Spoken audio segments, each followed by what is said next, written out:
while we're waiting for the thing to kick in there, as I hope that it will, I'll just say that I recall that short story, the shortest short story, Milton, that you quoted for us about the baby shoes. I think it was stolen from a poem, not stolen, but inspired by a poem that was written about 350 years ago. It's more powerful as poetry. I forgot the poet's name, but I think we have English literate people here probably will know. Here a pretty baby lies, sung to sleep by lullabies. Hush and not stir, the gentle earth that covers her. Very powerful, huh? And now that's what we've got to do in teaching, so that we don't get jokes like this, which is probably apocryphal, but an exam paper. And how would you grade that? Did they do what was required? Did they find X? Well, yeah, they did. Of course, they had a different definition. Okay, so they have the common definition, by the way. That's the way 99% of humanity interprets the word to find. It's just a few oddball mathematicians that would think that it means come up with a number that will fit what Mr. Pythagoras and a lot of other people actually worked out a long time ago. Anyway, so that's what we're going to do is look at mapping territory and learning mathematics. Now, so this is a maths class a little bit, and so here's your first assignment. I want you to memorize, this is what kids have to do when they're learning mathematics, the following, let's see, here it is. Sork plus date equals Plath. Got that? Sork plus date equals Plath. All right? What does Sork plus date equal? Quick? Plath. All right. Now I'm going to keep asking you that, so you better work on that, because that's what 6-year-olds have to do. They don't have to just learn one of those. They've got to learn lots of them, right? To us, it makes sense. 3 plus 4 equals 7. But remember, if you're 5 or 6 years old, it's Sork plus date equals Plath. Okay? Now, if we can make it easier for them, shouldn't we? Of course we should. Oh, I forgot to tell you my prejudices, by the way. I believe in objective truth that we can get closer and closer to understanding. I believe in human progress. I think we've been making it. I think we'll make a lot more. I believe in peace through superior firepower. And yep. And although I believe words are important, I also agree with Al Capone that you can get a lot further in life with a kind word and a gun than you can with a kind word alone. Okay, that is to say, good ideas and good things need power behind them, and they need to be implemented. I'm here to try to convince you to go out and to convince other people that we need to make some changes in the way that we teach mathematics, because it's important. Because science is good. I don't believe science. I don't believe there's only any such thing as Western science. There's just science which is open to all of humanity. And I think every kid has the right to access that. And I look forward, I'll never live to see it, but I hope someday that somebody whose ancestors are Australian Aborigines wins the Nobel Prize in Physics, and nobody even thinks it's remarkable. And when we hit that day, we'll know that we're really on our way to being human. Okay, now, some good quotes from people from the past. He was an orator, and I think that's what we want to try to do in our teaching, okay, in the language and the symbol systems that we use to teach. Make it really hard to misunderstand. Okay, another guy who was pretty smart. Actually, mathematics, substitute mathematics for war there, is very simple. I could write everything a kid up to 16 needs to know on 2 sides of a 8.5 by 11 sheet of paper. It's simple, okay, logically. It's a tautology. It's not a psychological tautology. It's actually difficult. Simple things can be difficult. And another guy, I think he was a Jewish banker or something, who said, in which I think the understanding of language and being able to analyze it is part of that process, that we move forward by becoming more and more conscious over just blind evolutionary forces. That's why we all have vaccinations, for instance, today, and sacrifice goats to witch doctors or whatever. Okay. Oh yeah, that's the other guy. Everything in war is very. Whoops. That's we already did that. Okay. And I like George Orwell, a socialist. Not my politics, but still a lot of good insights. That there are a lot of people who are very impressed by Greek and Latin words, but actually, in your own language. I mean, and this pretty much applies to English and not to other languages that we're talking about today. We don't really need to use Greek or Latin words. Okay, another little quote. This is what actually got me interested in this. My granddaughter came to me a couple of years ago with some problems that she had to do, reducing cholesterol, something like that. And at the end, she looked at something we'd done, and I've been talking about fractions and dividing and so on. And she said, "Is it a fraction or is it a division?" And aha! Now I know with semanticists here, that should ring a bell, right? Because how do you answer that? Well, okay, another little question. Grandson also asked, why isn't 1 a prime number? You might not remember your maths, but it's not, and yet in many ways it should be.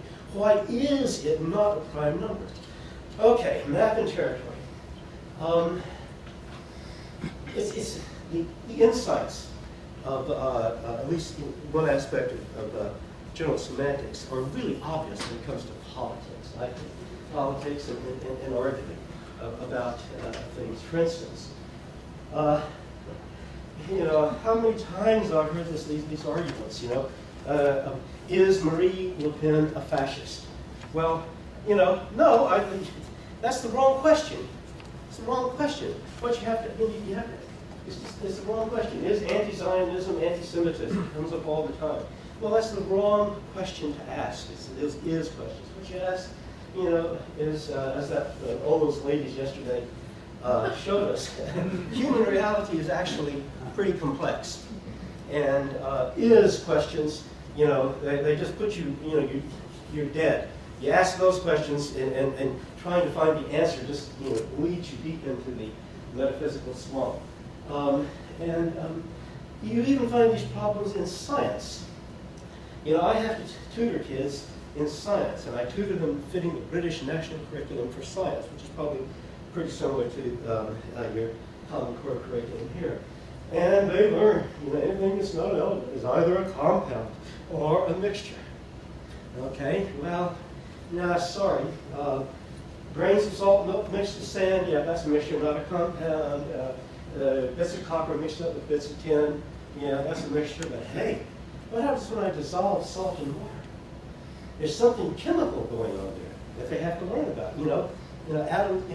Ions being ions being created by water molecules pulling sodium and chlorine atoms apart. What happens when you melt tin and copper? Our ancestors learned do it in the right proportion, and you get a new kind of metal they call bronze, which is actually very hard. It allows you to pierce through your enemy's leather armor in a better way. So pushing human progress forward, I suppose. And so again, it's something chemical. It's happening. Atoms are lining up in a certain way that makes them stronger than either copper or tin taken by themselves, which are pretty soft. Okay, but surely mathematics, is not subject to all these little problems. What's sort plus stake? Sort plus stake. Plot. Fine. Okay, the rest of you failed. Yeah, that's what my students say too. But I'm sorry, you're going to be tested. Okay, remember, right? Otherwise the school loses all its funds if you don't take this standardized test, right? Okay, well, so you think mathematics, and you would think so, and it is, in a way, the most abstract, next to pure logic, human endeavor. So surely the language should reflect that, right? No, not at all. If we go right away to people, and we're not talking about just common use, but to people who write dictionaries. mathematics dictionaries used in all the British schools, right? And we look up the definition of a fraction, which I could have done trying to find the answer to my granddaughter's question. I would find this on page 39. A fraction's a number less than 1. And give us some examples. Whoa, that's right out of the dictionary. You know, I don't know if the teachers use it or not. I hope they don't, because if they turn a little bit further in the book, oh, by the way, less than, one of the strange things I have to tell kids is that, yeah, minus 1 is less than 1, right? Minus 1,000,000, okay? Minus 1,000,000 is less than 1. The way you use less than. Well, so minus 1's a fraction? Well, I don't know, but that's just a footnote. Don't worry about that. If I go to page 73 of the dictionary, we find this. Pi, you know, is the ratio of the circumference of circles of diameter whole. Then for all circles, the fraction, circumference divided by diameter, is pi, you know, 3.14159 on out for quite a long ways. Okay, it's in the same dictionary, self-contradiction right there. So there's really not much attention paid to language. That's all I want, you know, the point I want to establish, when there really should be. Now, I'm going to start. Here's some assertions I'm going to make. Pi, maybe you can repeat what pi is, the number of pi. You want the whole thing? No, just the beginning. 3.14159, Which is more 6, than 4, 2, pardon? Which is more than 1. Yeah, exactly. That's the point. Yeah, but I'm not sure that. Oh, okay, yeah. Did you get that? A fraction is less than 1 on page 39, a few pages ahead. They give as an example of fraction pi, which is 3.14. Well, it actually goes, it's not a radical, it goes on forever, but it's certainly a lot bigger than 1. And it's, in a sense, well, it's a fraction. Not one whole number over another either. But, okay, some assertions. Language is really important to our ability to learn mathematics. I'm just going to assert that. It's sort of a truism, but I'm going to give some evidence for it. And that correct language use is really bad, and I'm going to give some examples of that. And then there's just a testable hypothesis. I think it's true, but I believe in trying to test everything to see if it really is true, that if we changed some of the ways that we use language to teach mathematics, some kids would learn it better. I don't say this is the answer, because I think all the problems of education are multiple, and this is just one little aspect of it. Okay, here's some principles also. The psychologists, as I understand it, have a term called cognitive load. It's sort of self-evident, how much thinking you have to do. Start plus date? Why? Good. You had to wait, though. It took you, I think, about 400 milliseconds to do a retrieval, you know, from wherever you stored that in sort of short-term or medium-term memory. It occupies your short-term memory, which you could have been using for actually solving real mathematics problems, as opposed to doing just what's essentially a meaningless, you know, exercise. But that's, you know, the way it has to be done. Another principle. Our language should be consistent. Our symbol system should be consistent. We don't just change them arbitrarily. If there's a change, it should be meaningful. There you are. If I give you a map and it's got some highways in red and some highways in blue, you automatically assume there's a difference between the blue highways and the red highways. If I told you I just changed them, you know, for the hell of it, you'd be pretty angry, I hope, you know, at me. And also, on the other hand, if I gave you a map with 27 different colors and so on, and said, oh, well, that's a highway that has a drainage ditch running next to it, and blue, purple blue is a highway that has rest stops along it, and so on. If I sort of overwhelmed you with lots of differences, okay, then you'd probably also rightly get angry. And if possible, names should convey information. I think one of the things I believe is true that came out of the Great French Revolution, okay, in addition to a rational measuring system, which I hang my head in shame and say only the Americans out of the whole world. Bangladesh uses the metric system. In America, we still use rods and chains and 5,280 miles to an inch or something. Yo, how can that be, right? Anyway, names should convey information. And one of the things that came out, I believe this is the case, the French Revolution was the chemists sat down and instead of calling things calyx of mercury and you know, oil of whatever and so on, they worked out a rational naming system, you know, for inorganic compounds, which was later extended to organic compounds. And it actually works. The chemist knows the difference, and even a 16-year-old can be taught this is quite easy. The difference between sulfurous and sulfuric acid conveys meaning. Okay, it's not just two arbitrary names. And oh yeah, good Orwell. That's not unnecessarily force kids to learn Latin and Greek words, you know, where they've got perfectly good words. Okay, now we move on. Our number naming system has to be irregular. Okay, we have to have sorts and dates and class and so on. You know, for the first n, for an n-based system, the first 10, you know, 2 or 3 or you know, ye or our or de or toi just has to be, you know, arbitrary. But we take it beyond where it should be. One of the huge advances of humanity was what we call the Hindu-Arabic numbering system, infinitely superior to the one that the poor Greeks and Romans had to struggle with, which I won't go into, the place value system. But unfortunately, the Orientals, well, fortunately, have it over us on that. Here's how you count in English and how you count in Mandarin. And so far, you know, it's just, you know, we've got an arbitrary sound, they've got an arbitrary sound, you know, no difference. But then, once you get beyond 10, look at this. We, right? We, oh yeah, by the way, their sounds are a little bit easier to remember, so they can hold a few more sounds in short-term memory, but leave that aside. But look at this.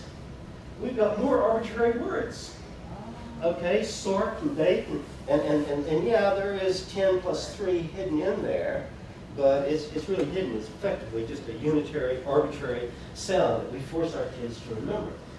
Whereas in Chinese, how do they count? 1, 2, 3, well, Chinese, 1, 2, 3, 4, 5, 6, 7, 8, 9, 10, 10, 1, 10, 2, 10, 3, 10, 4, 10, 5. Right? And all the Oriental languages are like that. I think Vietnamese has a slight irregularity. And it continues through the hundreds and thousands.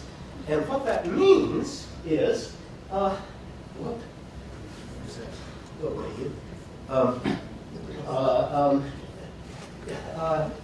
It means, okay, that we're still doing sort plus date, you know, for right on into the teens. Whereas if I say to an English-speaking kid, you know, what's 10 plus 2, they have to do a sort plus date, 12. But if I say to a Mandarin-speaking kid, or Japanese, or Korean, or Vietnamese-speaking kid, you know, what's 10 plus 2, they say 10, 2. Where's the problem? Well, give me an arithmetic problem, please. Because, you know, they've just turned, you know, okay. Now, I'm not saying that we should change our numbering system, because I'm not one of these people that advances Esperanto or local. You know, as logical as it might be, but it does make me think. Okay, people have studied this, and I think the consensus among researchers is that it puts their kids about a year ahead of ours in learning their, you know, doing their elementary arithmetic. There have been some tests of this, because Welsh, of all languages, actually has the same numbering system as Chinese, and they tested Welsh kids on it, and they do better. But I tell you something, I'm also very, in French, the fact that the article A and number 1 is the same thing, apparently, according to recent research that I read, gives some problems to young French-speaking kids, learning basic addition, maybe. I'm not knocking French, because I think French is I have a huge admiration for France. But, whoa! 16 plus 15 equals 420 is 11. Yikes! But you might say, see, we have to test everything in experience. Who's produced the most wonderful and great mathematicians in the world? France or China? Okay, languages and everything. Okay, also social development, you know, has a lot to do with things. The Chinese are yet to come, but I'm quite sure they will. Okay, in German, they do it backwards, 21, instead of 21, I mean, they've done some studies in Czech. They did the same thing in Czech. Czech has two numbering systems. One is more logical, one is like the German system, and when they give tests to Czech children using both language systems, they make a lot of mistakes in the inverted system. Okay, and I'm just going to carry on, run out of time here. So it seems to be the case that language does make a difference. The psychologists have discovered that, but I'm going to give you some caveats. There are a lot of confounding variables here. Okay, the Chinese don't just speak logically; they work like hell, and maybe that's the difference. And also, a lot of research in education is just crap. It just confirms the political prejudices. Just to get publications, you have to really go through a lot of low-level stuff. Okay. Now, my granddaughter came home with a handout teaching her about triangles. She said there are 4 kinds. You recognize all those old words? Remember that? 2 minutes? Okay. And 4 kinds. Well, now this is really a failure of logic rather than a failure of language, but it's related because there aren't 4, it's sort of like saying there are 3 kinds of pupils, males, females, and left-handers. It's a mistake in logic, but it's one that's facilitated by language. Because, really, all those Greek names, or Greek and Latin names, they have to do with the number of sides of a triangle. That's what's being focused on there. No sides equal, 2 sides equal, all 3 sides equal. Remember, when I started tutoring, I had to go back and, what's the difference? Is it isosceles or equilateral? It's all, and, so why the hell don't we just call them no equal 2 equal 3 equal triangles? And then we could move on to mathematics, which is, looking at the interesting properties. If we bisect an angle in a triangle, the 3 angles of triangles, do those 3 lines meet together? And if so, why? Do they not meet together? That's mathematics. Learning these names is not mathematics. What? You haven't learned any mathematics when you learn that a scaling triangle has no sides equal, right? You haven't learned any mathematics there. You just learned a funny name. Yeah, but if you know what it means, what the part of the word means. Yes, if you speak Greek and you know that skele means legs, yes. If you know that iso means the same, yes. And if you know that gon means side and hedron means a flat surface that you sit on, if you happen to speak ancient Greek, or if, like children in the West until the 20th century, you were studying Latin and Greek at the same time you were studying mathematics, no problem. They're not anymore, you see. But what did the Greeks do? What did the Greeks call a 6-sided figure? They called it in Greek, a figure with 6 angles. They called it in Greek a 6-angler. That's what hexagon means in Greek. They didn't go to English or French and find foreign words. They named it what it was in Greek. Anyway, okay. And by the way, to me, it's sort of odd, right, that we switch from quadrilateral is Latin for 4 sides. Okay, isosceles is Greek for same sides or same legs. When we move up to 4-siders, we call them quadrilaterals, 4-siders. That's Latin. Then when we go up to 5-siders, we switch to Greek again. Pentagon, 5 anglers. Okay? There's no logic in it whatsoever. It's just custom that we've inherited from the past.